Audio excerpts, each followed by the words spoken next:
The amazing thing about family history is it answers two of the most human questions out there, which are, who am I and where have I come from? It helps bring your own self-identity to light, because you know what it took to get you here and why you're here. We know that who we are comes from the people that we came from. We all know that we have ancestors who have done things for us, that have lived lives that have prepared the way for us. And I think family history is a little bit of a gratitude kind of learning process. Grave markers play a huge role in family history and in genealogy for several reasons. One is that it's a tangible and physical object that is pretty heavy and is not going to be moved. So it's a great resource. It's similar to a birth certificate or a death certificate. It's a tangible object that we can use in family history to help start piecing together some of these different events that take place. We can come back to tangible objects.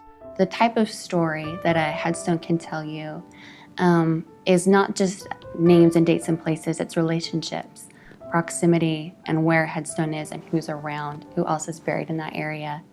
Can tell you a lot about that person. Really, a family plot is a family story.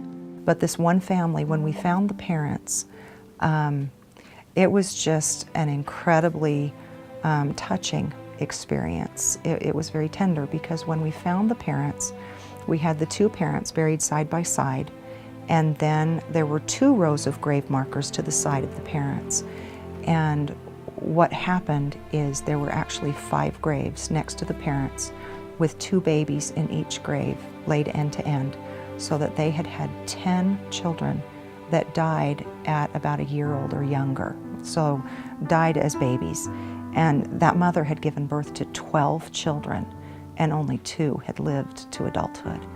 And that was one that my mother and I just sat down in the family plot and tears were shed.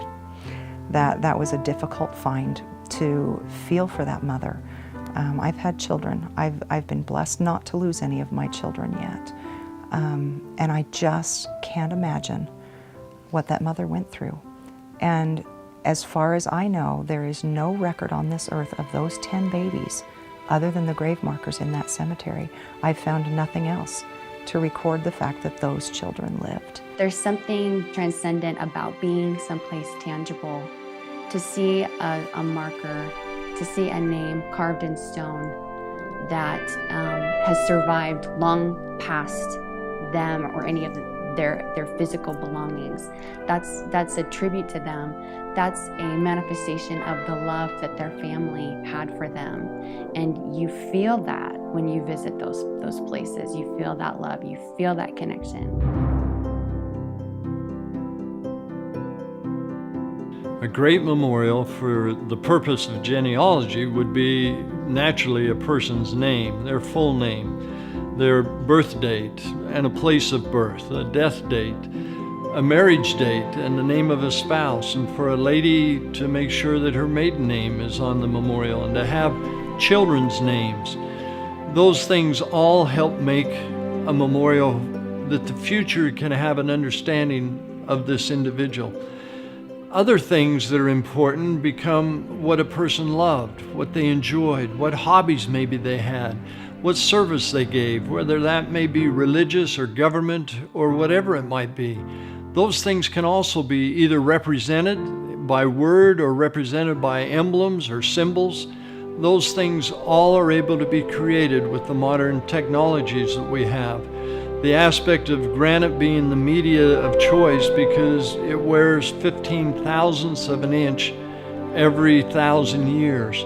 So it's when something is carved into it or made out of it, it lasts, and it's going to be here when those future generations want to visit that site, want to know more of that ancestor that maybe they never met, but they have a chance now to have an understanding of.